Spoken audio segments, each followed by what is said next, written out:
Bonjour à tous ou bonsoir, ça dépend quand vous regardez cette vidéo, c'est Cyrus et ça fait plaisir d'être sur ce plateau, qui n'en est pas un du tout, donc en fait c'est un fond vert, voilà, regardez, et en plus il n'y a personne devant moi non plus, voilà, donc c'est pas du tout un plateau.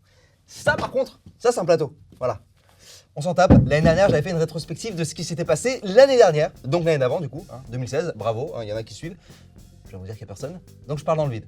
Et c'est dans ce vide que cette fois-ci, je vais plutôt vous exposer ce qui va arriver cette année et qui va vous concerner directement à travers les lois qui vont rentrer en application. Et j'ai menti. Il n'y a pas personne, il y a Tom. Non. Seriously? Limitation de vitesse à 80 km/h.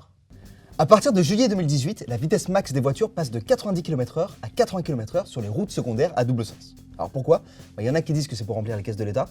Peut-être, peut-être pas. Perso, si vous voulez remplir les caisses, ils le feraient avec des trucs plus simples, comme des courses par exemple. On va faire les courses, les caisses se remplissent hyper vite. Ou même des gens, genre les passagers. Petite info gratos, les amendes concernant la circulation ont rapporté à l'État 1,8 milliard d'euros en 2016, dont 920 millions d'euros pour les radars. Donc c'est peut-être pour des questions de thunes, mais peut-être pas. La vitesse excessive reste la cause de mortalité numéro 1 sur les routes, devant l'alcool et la fatigue. Et c'est à la hausse depuis 2013, avec 3477 morts en 2016. Et s'ils mettent ça en place seulement sur les routes secondaires à double sens, c'est parce qu'elles représentent 40% du réseau, mais c'est là qu'il y a 55% des décès. Ceux qui sont contre cette loi disent que le remplacement des panneaux coûte cher. Alors, c'est vrai, c'est chiffré à 1,6 million d'euros, mais les accidents corporels en 2016, ça coûtait 38,3 milliards. Donc de poids de mesure. Les vaccins obligatoires. Alors, sujet polémique, ça va jaser. Déjà, petite piqûre de rappel. Non, en fait, j'ai rien à rappeler, c'était juste pour la vanne. À partir du 1er janvier 2018, il a été décidé par le gouvernement de rendre obligatoire 11 vaccins pour les jeunes enfants, contre 3 actuellement. Les vaccins contre coqueluche, rougeole, oréon, rubéole, hépatite B, bactéries hémophilus. Il y a plein d'autres vaccins, et je pense personnellement que c'est une bonne chose. Voilà, je le dis haut et fort. C'est une bonne chose. Pour tous les anti-vax qui me regardent, je vous respecte fort, et même je vous aime. Mais j'aimerais vous demander de regarder les vidéos qu'ont fait mes compères, Bruce, Julien Méniel et Thomas Durand, je vous mets les liens en description. Je ne peux m'empêcher d'espérer que ça vous fera changer d'avis. Et d'ailleurs, en parlant de changer d'avis, on va aussi changer d'avis d'imposition. Suppression de la taxe d'habitation. Boum! Boum! T'as vu cette transition ou pas? Alors, le souci, c'est que c'est pas très logique avec le plan, parce que j'aurais bien aimé traiter de la fiscalité dans un seul bloc, et j'ai pas fini sur d'autres trucs, donc attends, on va remettre le... Hausse de plein de trucs. Voilà, merci. Alors, concernant les hausses traditionnelles du début d'année, il y a le diesel, l'essence, le gaz en janvier, le tabac en mars. Il y a encore une... je l'ai sur le bout de la langue. Un autre. Le timbre, voilà. De 5% environ. Alors, niveau amende de stationnement, ça augmente et ça baisse en même temps. Globalement, ça augmente. Mais en fait, ça dépend des villes. En gros, jusqu'à maintenant, quand on oublie de payer à l'eurodateur, on payait 17 € où qu'on soit en France. Mais maintenant, il n'y a plus d'amende classique. C'est un forfait post-stationnement. La thune revient aux collectivités et c'est aussi elle qui fixe le montant.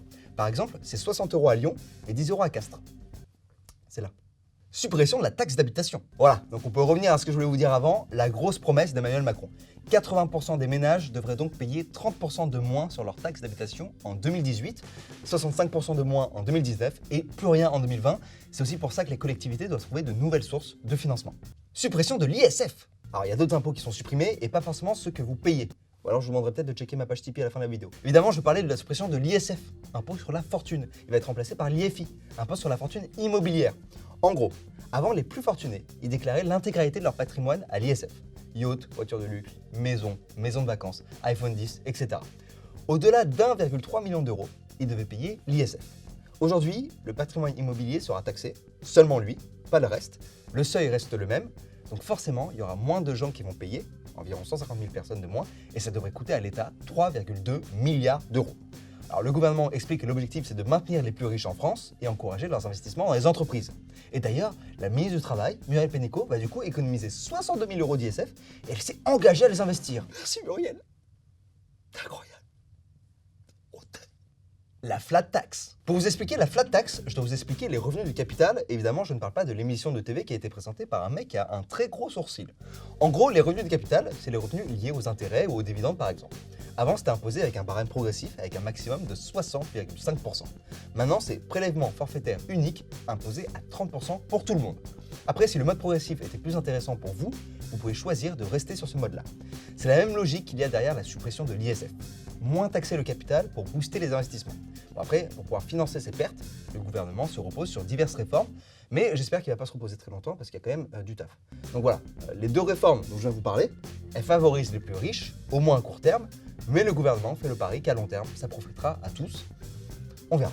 Hausse de la contribution sociale généralisée. La contribution sociale généralisée, c'est en gros des charges sociales. Ça va augmenter de 1,7%. Ça devrait rapporter 22,5 milliards d'euros par an au gouvernement. Donc c'est quand même pas mal. Ça s'applique à toutes les catégories de revenus, salaire, revenus de capital et retraite.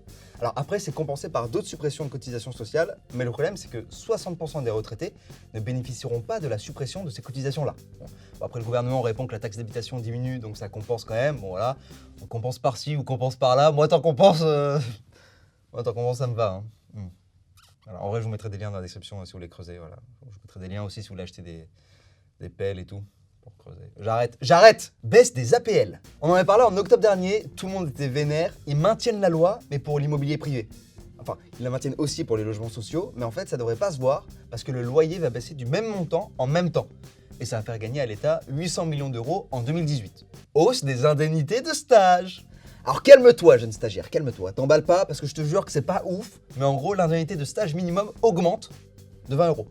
Ça fait quand même 4 paniers Mélenchon, ok, enfin 3, vu qu'on enlève les 5 euros d'APL, c'est déjà cool. On fait avec ce qu'on a, ok. Suppression des micro-billes. Un peu d'environnement, ça ne fait pas de mal, tout simplement parce qu'en fait, sans environnement, il ne peut pas y avoir d'existence dans un monde sensoriel et concret. Donc forcément, oui, un peu d'environnement, ça fait pas de mal. Donc ça n'a aucun sens de dire ça, je voulais dire un peu d'écologie. Désolé, voilà. Donc un peu d'écologie. Les micro-billes sont interdits depuis janvier dans les produits cosmétiques. C'est des trucs qu'on trouvait dans le gommage pour visage, savon, shampoing, dentifrice et surtout pas les lubrifiants, ou alors c'est chelou. Selon une étude publiée par la revue Environmental Science and Technology, en 2015, c'est 8000 milliards de micro-billes de plastique qui vont dans la mer et qui perturbent des écosystèmes entiers. Donc c'est cool qu'on ait suivi certains États du Canada et des États-Unis là-dessus. Comme quoi le lobby des microbilles doit être vraiment naze. Voilà, j'espère que cette vidéo vous a plu. Si ce n'est pas le cas, je vous invite à vous rendre compte de ce que vous regardez en cours de route et de partir avant. Si vous avez l'impression qu'on a raté certains points, c'est tout à fait normal. Il a fallu faire une sélection et certains sujets sont encore débattus. Et pour la loi au travail, je ferai peut-être une vidéo consacrée suivant le temps que j'ai. Il y a plein de liens en description si vous voulez vous renseigner davantage sur ce dont on a parlé. Je vous invite à aller faire un tour sur mon Tipeee pour me soutenir et à partager la vidéo. C'est les 2 trucs les plus importants que vous puissiez faire en dehors de tabasser le bouton like et de lâcher un commentaire. Love, peace. Ciao.